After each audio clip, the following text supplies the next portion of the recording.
पाकिस्तान में पेट्रोल और डीजल की कीमतों में बेहिसाब बढ़ोतरी ने जनता की कमर तोड़ रखी है।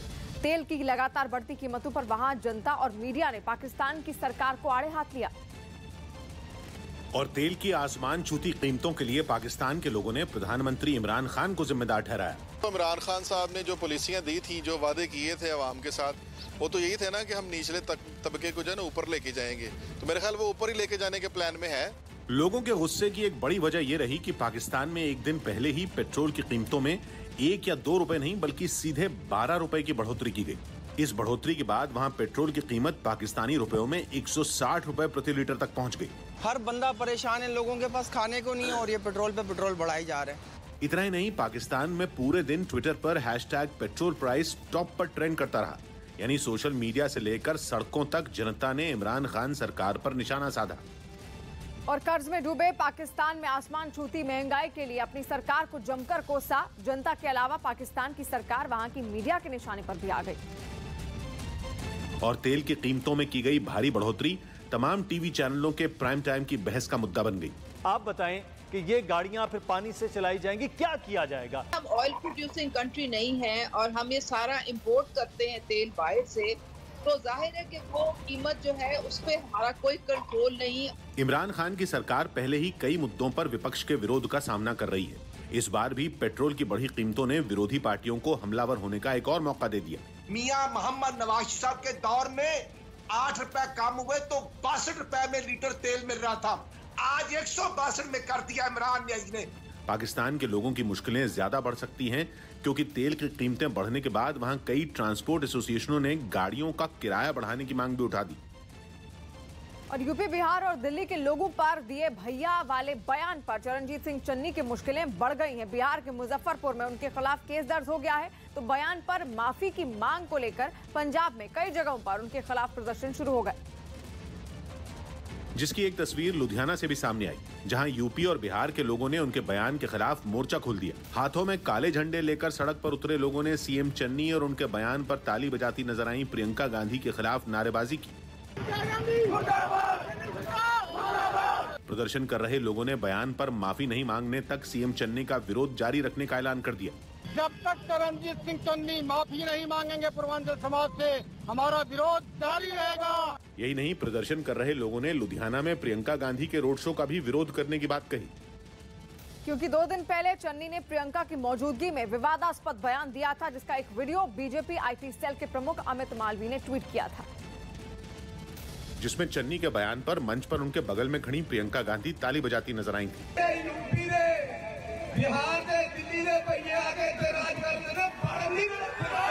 प्रधानमंत्री नरेंद्र मोदी ने चन्नी के इस बयान को यूपी में पैदा हुए संत रविदास और बिहार में पैदा हुए गुरु गोविंद सिंह का अपमान बता दिया और इसके बहाने कांग्रेस पर बड़ा हमला बोला।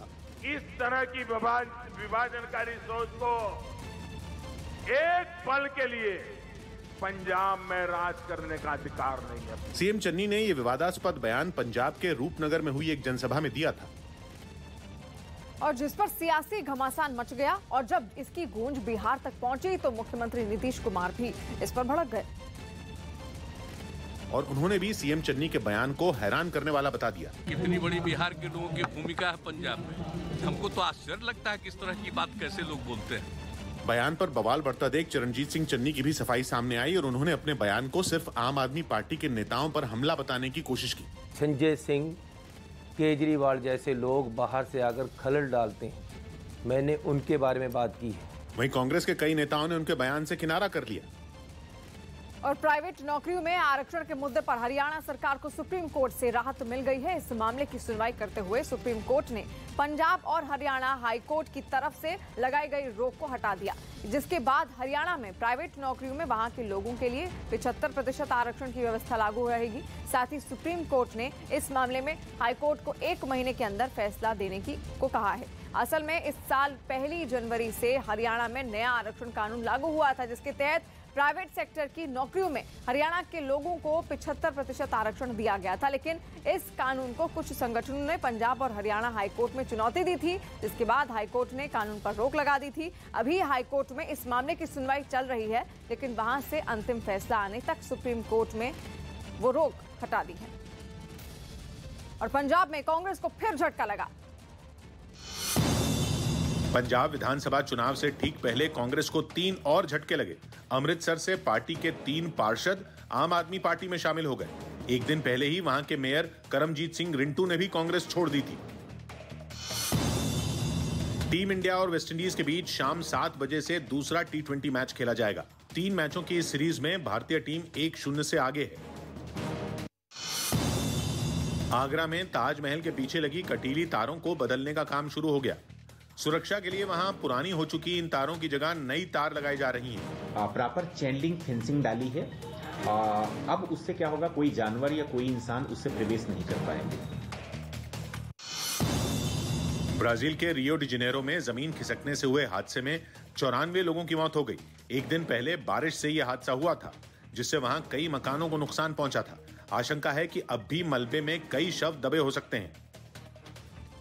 और सीरिया के इदलिब में हुए हवाई हमले में 4 लोगों की मौत हो गई। रूस के गठबंधन वाली सेना ने यह हमला एक फ्यूल डिपो पर हुआ। इदलिब को विद्रोही लड़ाकों का आखिरी मजबूत गढ़ माना जाता है, जिसे दोबारा अपने कब्जे में लेने के लिए राष्ट्रपति बशर अल असद लगातार कार्रवाई कर रहे हैं। और इसी कड़ी में इदलिब को एक बार फिर निशाना बनाया गया, जहां मौजूद एक फ्यूल डिपो पर हुए हवाई हमले के बाद वहां से आग की ऊंची ऊंची लपटें उठती हुई दिखाई देने लगी। और यही नहीं, वहां से भारी मात्रा में उठ रहे धुएं ने भी उस इलाके को खुद में समेट लिया। आग भी इतनी भयानक कि वहां मौजूद सभी चीजें लपटों में कहीं ढक गई। इन हालात में इस भीषण आग को बुझाने का काम शुरू कर दिया गया। वहां मौजूद इमारतें पूरी तरह तबाह हो गईं और वहां रखा सारा सामान जलकर राख हो गया। इस घटना में 4 लोग अपनी जान गंवा बैठे। और दिल्ली के मुख्यमंत्री अरविंद केजरीवाल अलगाववादियों के समर्थन के इल्जाम पर घिर गए। एक दिन पहले बीजेपी ने आम आदमी पार्टी के पूर्व नेता कुमार विश्वास का एक वीडियो ट्वीट किया, जिसमें उन्होंने ये आरोप लगाए थे। हालांकि बाद में चुनाव आयोग ने उस वीडियो पर रोक लगा दी, लेकिन इस मुद्दे पर घमासान भी जारी है।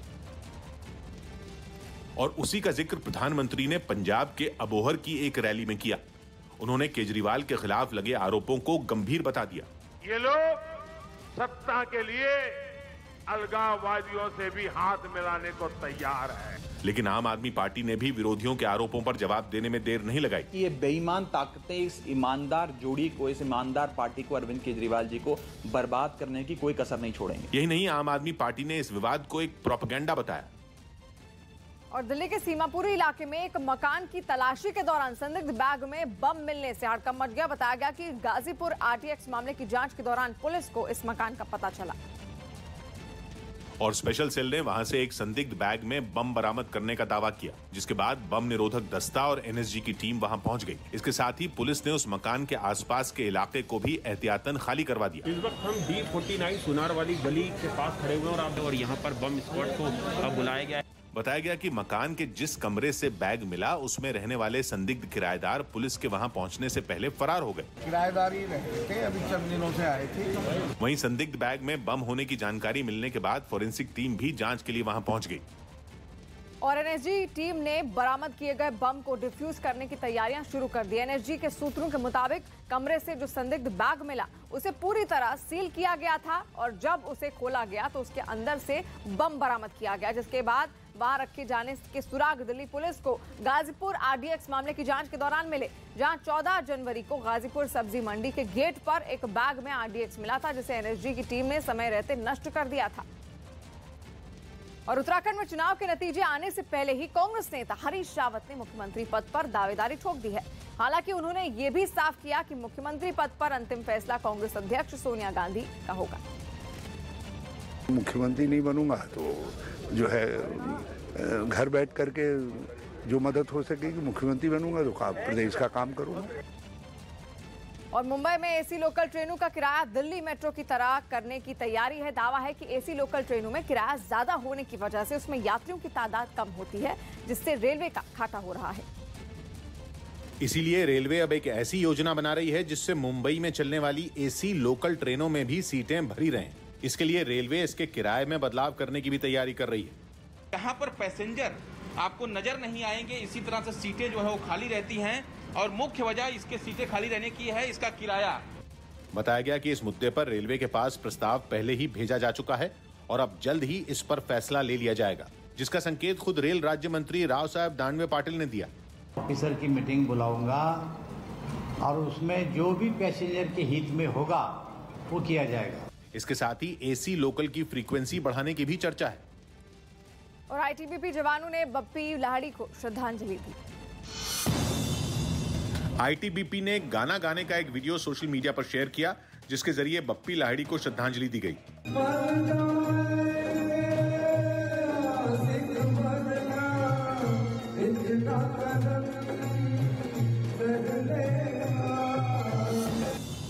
बीजिंग विंटर ओलंपिक्स में कनाडा की महिला आइस हॉकी टीम ने अमेरिका को हराकर गोल्ड मेडल जीत लिया।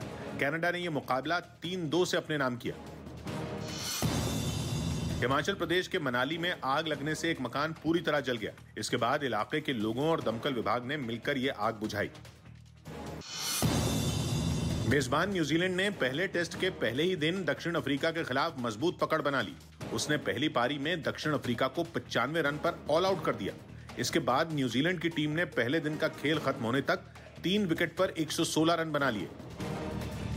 और तीसरे चरण के लिए आज प्रचार थम जाएगा। 59 सीटों का काउंटडाउन शुरू हो गया है, क्योंकि तीसरे चरण में 16 जिलों की 59 सीटों पर 20 फरवरी को वोट डाले जाएंगे। इसलिए पार्टियां जोर आजमाइश में लगी हुई हैं। इसी कड़ी में बीजेपी अध्यक्ष जेपी नड्डा आज अयोध्या में होंगे। नड्डा 3 विधानसभाओं में रैली करेंगे। सबसे पहले वो अयोध्या विधानसभा के क्षेत्रीय बोर्डिंग में रैली करेंगे और इसके अलावा वो मिल्कीपुर क्षेत्र के महात्मा इंटर कॉलेज अमानीगंज में रैली करेंगे। इसके अलावा रुद्रौली विधानसभा में भी उनकी एक रैली है। वहीं सीएम योगी आज 6 रैलियां करेंगे। योगी आदित्यनाथ की आज मैनपुरी कानपुर में रैली है, जहां तीसरे चरण में वोट डाले जाएंगे। इसके अलावा उन्नाव और लखनऊ में उनकी रैली है, जहां चौथे चरण में वोट डाले जाएंगे।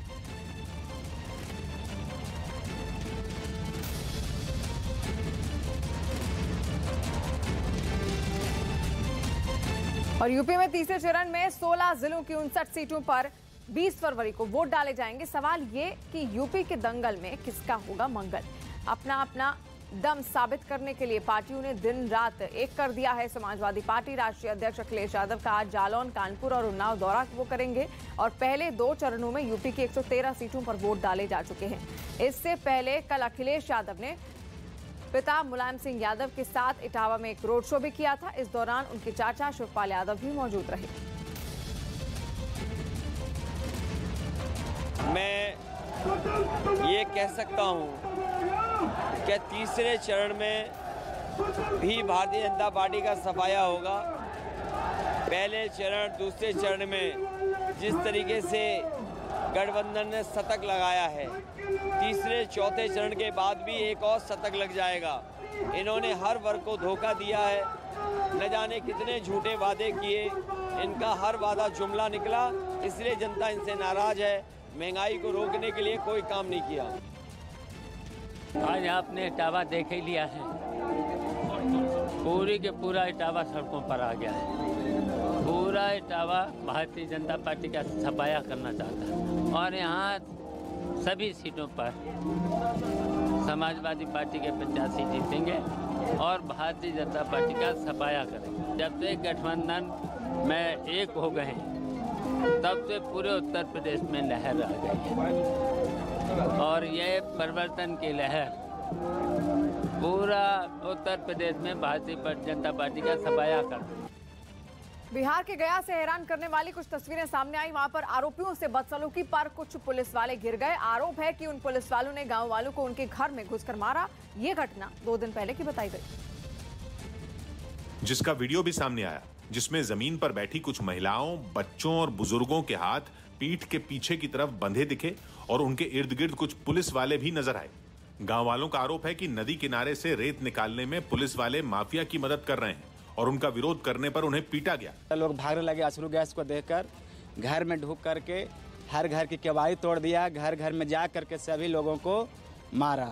ये वीडियो सामने आया तो बेलागंज विधानसभा सीट से आरजेडी विधायक सुरेंद्र यादव गांव वालों के साथ खड़े हो गए।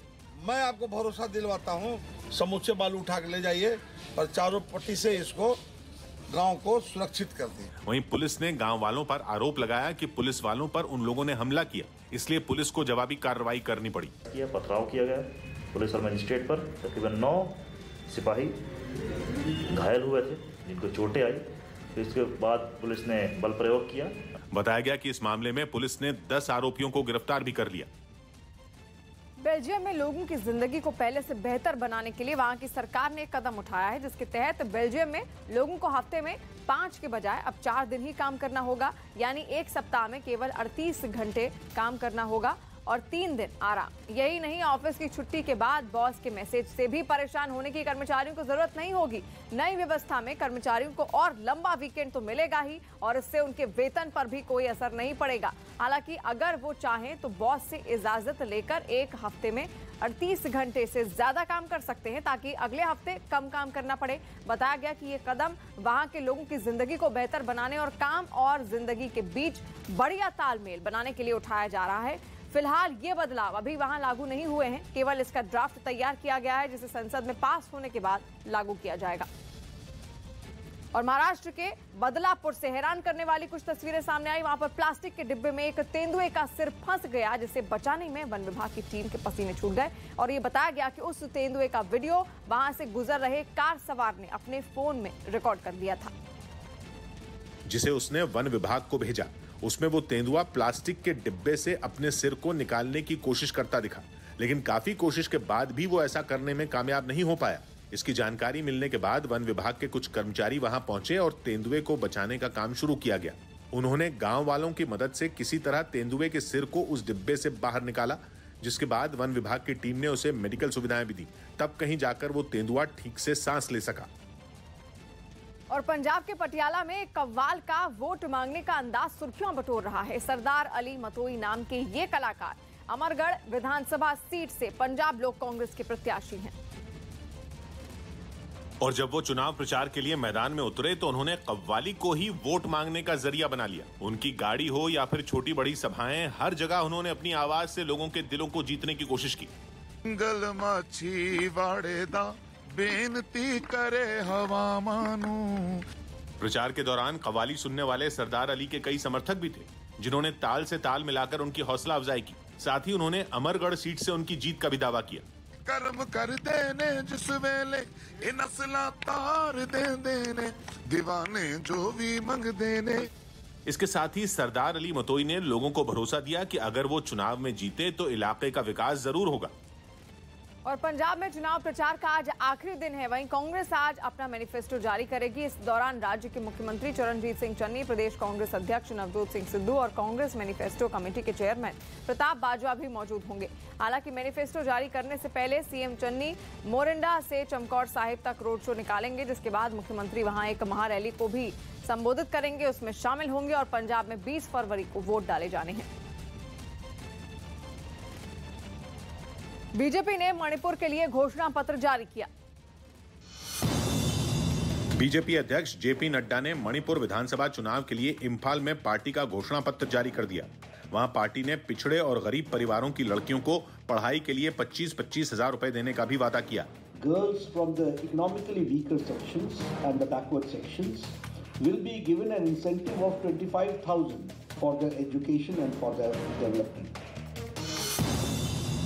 राजस्थान में जैसलमेर के पोखरण में एक स्कूल बस बेकाबू होकर पलट गई।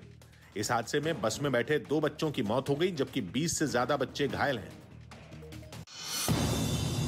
मेजबान ऑस्ट्रेलिया और श्रीलंका के बीच चौथा T20 मैच मेलबर्न में खेला जाएगा। यह मैच भारतीय समय के मुताबिक दोपहर 1:30 बजे शुरू होगा। बैंक और आईटी समेत ज्यादातर सेक्टरों के शेयरों में गिरावट रही। इससे सेंसेक्स 105 अंक लुढ़ककर 57,892 पर खिसक गया। साथ ही निफ्टी 18 अंक नीचे 17,305 पर बंद हुआ। और उत्तर प्रदेश के वाराणसी में समाजवादी पार्टी के पूर्व विधायक अब्दुल समद अंसारी का एक वीडियो सोशल मीडिया पर वायरल हो गया, जिसमें वो टिकट कटने पर फूट कर रोते हुए दिखाई दिए। अब्दुल समद अंसारी ने 2007 में वाराणसी उत्तर विधानसभा सीट जीती थी, लेकिन 2012 और फिर 2017 का चुनाव वो हार गए थे। इसके बावजूद उन्हें इस बार पार्टी से टिकट मिलने की पूरी उम्मीद थी, लेकिन जब ऐसा नहीं हुआ तब वो अपने दर्द को छुपा नहीं सके और अपने समर्थकों के बीच रोने लगे। समाजवादी पार्टी ने इस बार उनकी जगह अशफाक डब्लू को मैदान में उतारा है। ईमानदारी से हमेशा गरीबों की, मजलूमों की, गांव के प्रति हमेशा हम लोगों ने खिदमत की और हमारा घर का गेट हमेशा खुला रहा।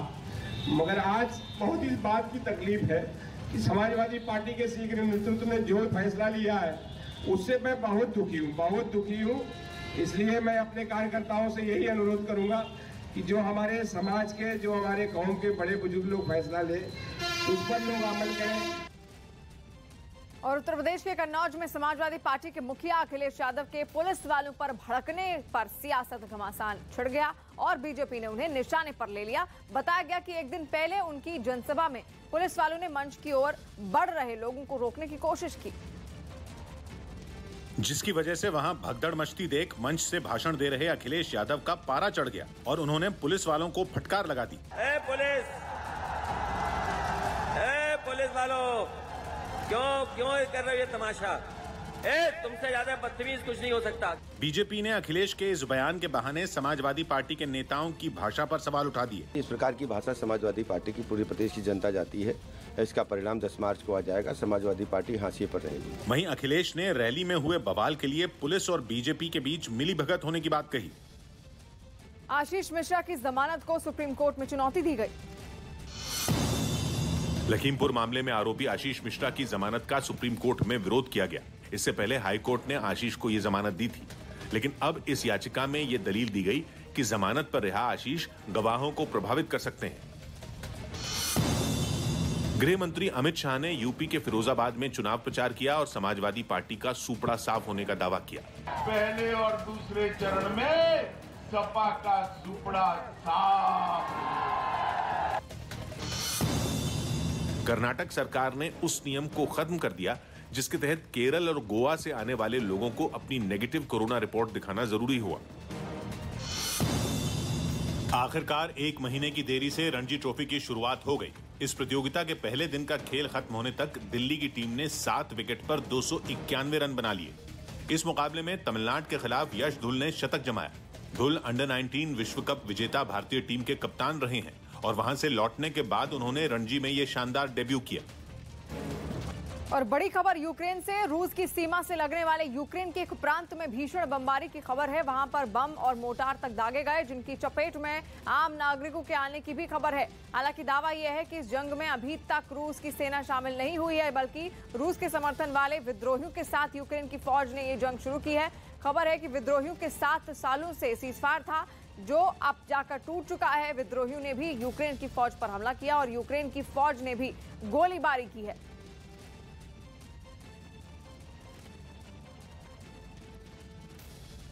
और यूक्रेन के एक प्रांत में भीषण बमबारी के बाद रूस के रक्षा मंत्रालय ने एक वीडियो जारी किया, जिसके जरिए ये दावा किया जा रहा है कि रूसी सेना यूक्रेन की सीमाओं से वापस लौट रही है। वहीं रूस ने भी ये दावा किया है कि यूक्रेन के पश्चिमी इलाके से उसके कई सैनिक वापस लौट चुके हैं। खबर है कि रूस ने यूक्रेन के पूर्वी, उत्तरी और दक्षिणी सीमाओं पर अपने आधे से ज्यादा सैनिकों की तैनाती कर रखी है। और यूक्रेन मुद्दे पर यूएन ने भारत में अपना पक्ष रखा। यूएन में भारत के स्थायी प्रतिनिधि टीएस तिरुमूर्ति ने अपने बयान में ये कहा है कि यूक्रेन संकट का कूटनीतिक तरीके से समाधान हो। उन्होंने इस मुद्दे पर सभी पक्षों से संपर्क में होने की जानकारी दी। साथ ही यूक्रेन की सेना और रूसी समर्थक विद्रोहियों के बीच 2015 में हुए मिन्स्क समझौते के तहत इस मुद्दे का हल निकालने की अपील की। Accordingly, we urge all parties to continue to engage through all possible diplomatic channels and keep working towards the full implementation of the Minsk agreements. और रूस और यूक्रेन में जारी तनाव के बीच अमेरिकी रक्षा मंत्रालय लॉयड ऑस्टिन यूक्रेन के पड़ोसी देश पोलैंड पहुंच गए। पोलैंड नाटो का एक सदस्य देश है, जहां पहुंचते ही लॉयड ऑस्टिन ने अपने ट्वीट के जरिए साफ किया कि अमेरिका अपने सहयोगी देशों के साथ खड़ा है। और अमेरिका के राष्ट्रपति जो बाइडेन का साफ मानना है कि रूस अगले कुछ दिनों में यूक्रेन पर हमला कर देगा। उनके मुताबिक रूस का हर कदम दोनों देशों के बीच होने वाली जंग की तरफ इशारा करता है। जो बाइडेन ने यहां तक कहा कि रूस अपने सैनिकों की वापसी के झूठे दावे कर रहा है और इन हालात में रूस के राष्ट्रपति पुतिन से बात करने की उनकी कोई योजना नहीं है। Yes, my sense this will happen in the next several days. NSE की पूर्व सीईओ चित्रा रामकृष्णा के ठिकानों पर छापे पड़े। नेशनल स्टॉक एक्सचेंज की पूर्व एमडी और सीईओ चित्रा रामकृष्णा के ठिकानों पर इनकम टैक्स डिपार्टमेंट ने छापे मारे। चित्रा पर किसी बाबा को ईमेल के जरिए स्टॉक एक्सचेंज से जुड़ी अहम जानकारियां लीक करने का आरोप है, लेकिन ये बाबा कौन है, इसकी जानकारी अब तक नहीं मिल पाई। आईटीबीपी के जवानों का उत्तराखंड में भारी बर्फबारी के बीच पेट्रोलिंग करने का एक वीडियो वायरल हो गया। सीरम इंस्टीट्यूट के सीईओ आदार पूनावाला ने सर्बिया के टेनिस खिलाड़ी नोवाक जोकोविच से कोरोना वैक्सीन लगवाने की अपील की। इसी वैक्सीन नियम को न मानने की वजह से उन्हें ऑस्ट्रेलियन ओपन में भी खेलने का मौका नहीं मिला था। पश्चिम बंगाल के खेल राज्य मंत्री मनोज तिवारी बड़ौदा के खिलाफ रणजी ट्रॉफी मुकाबले में खेलने उतरे। इसी के साथ मनोज तिवारी ऐसे पहले मंत्री बन गए जिन्होंने मंत्री रहते हुए रणजी ट्रॉफी मुकाबले में हिस्सा लिया हो। हालांकि इस मैच के पहले दिन उनको मैदान में उतरने का मौका नहीं मिला।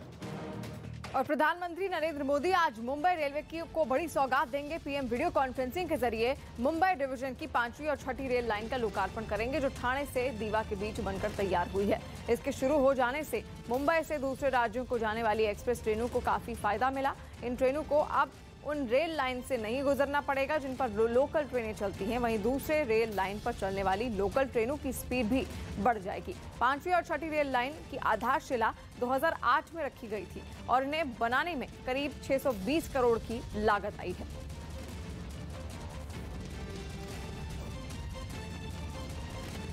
तो आज प्रधानमंत्री नरेंद्र मोदी द्वारा मुंबई रेलवे को बड़ी सौगात दी जाएगी। 2 नई रेल लाइन का तोहफा दिया जाएगा, जिसके शुरू हो जाने से मुंबई के दूसरे राज्यों को जाने वाली एक्सप्रेस ट्रेनों को भी काफी फायदा मिलने वाला है। और इन ट्रेनों को अब उन रेल लाइन से नहीं गुजरना पड़ेगा जिन पर लोकल ट्रेनें चलती हैं। वहीं दूसरी रेल लाइन पर चलने वाली लोकल ट्रेनों की स्पीड भी बढ़ जाएगी। वहीं 5वीं और 6ठी रेल लाइन की आधारशिला 2008 में रखी गई थी।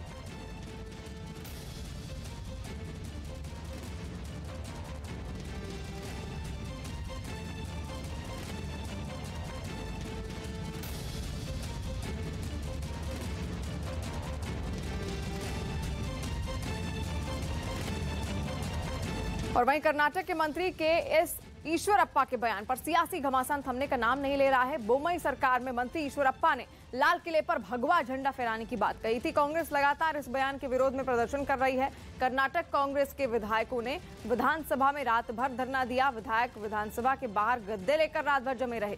कांग्रेस लगातार के एस ईश्वरप्पा के इस्तीफे की मांग कर रही है और राज्य के अलग अलग हिस्सों में कांग्रेस कार्यकर्ताओं का प्रदर्शन दिन भर जारी रहा।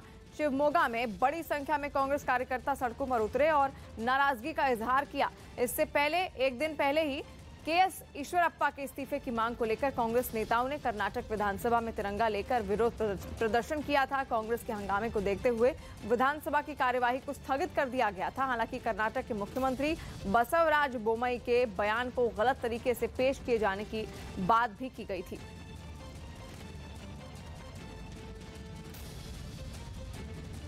और कश्मीर को दहलाने की साजिश एक बार फिर नाकाम कर दी गई है। सुरक्षा बल ने बारामूला से 12 ग्रेनेड बरामद किए हैं। जानकारी के मुताबिक बारामूला गांव से सुरक्षा बल ने तलाशी अभियान के दौरान 12 ग्रेनेड बरामद किए। सेना, आरपीएफ और पुलिस की टीम ने ये तलाशी अभियान चलाया। उसी दौरान ये हथियार बरामद हुए। ये हथियार कश्मीर में एक बड़ी साजिश को अंजाम देने के लिए रखे गए थे, पर सुरक्षा बलों की मुस्तैदी से ये टल गया।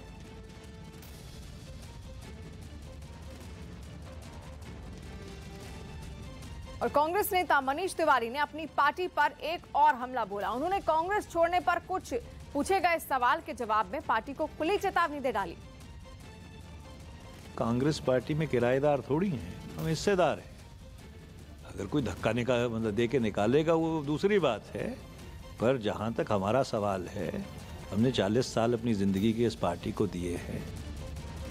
और पंजाब पुलिस पर बीजेपी अध्यक्ष जेपी नड्डा के काफिले को रोकने का आरोप लगा। ये मामला चुनाव आयोग तक पहुंच गया। बताया गया कि 2 दिन पहले बठिंडा में एक रैली के लिए जाते वक्त नड्डा के काफिले को रोका गया और उसी घटना का जिक्र करते हुए पंजाब में बीजेपी के चुनाव प्रभारी और केंद्रीय मंत्री गजेंद्र सिंह शेखावत ने एक ट्वीट किया। अपने ट्वीट में उन्होंने पंजाब पुलिस के इस कदम पर नाराजगी जताई। साथ ही इस घटना का नोटिस लेने पर चुनाव आयोग को धन्यवाद भी किया। लेकिन बीजेपी के इस आरोप पर कांग्रेस ने पलटवार किया और इसे पंजाब में मतदान से कुछ दिन पहले का ड्रामा बता दिया। ਹੁਣ ਆਖਰੀ ਡਰਾਮਾ 2 ਦਿਨ ਉਹਨਾਂ ਨੇ ਕਰਨਾ ਹੀ ਕਰਨਾ। ਗੱਡੀਆਂ ਰੋਕ ਲੀਆਂ, ਹਮਲਾ ਵੀ ਕਰਵਾ ਸਕਦੇ ਆਪਣੇ ਤੇ, ਕਿਤੇ ਨਾ ਕਿਤੇ ਗੱਡੀ 'ਚ ਕੁਝ ਇੱਟ ਪੱਥਰ ਵੀ ਮਰਵਾ ਸਕਦੇ ਆ। और पंजाब में कांग्रेस को फिर झटका लगा। पंजाब विधानसभा चुनाव से ठीक पहले कांग्रेस को 3 और झटके लगे। अमृतसर से पार्टी के 3 पार्षद आम आदमी पार्टी में शामिल हो गए। एक दिन पहले ही वहां के मेयर करमजीत सिंह रिंटू ने भी कांग्रेस छोड़ दी थी।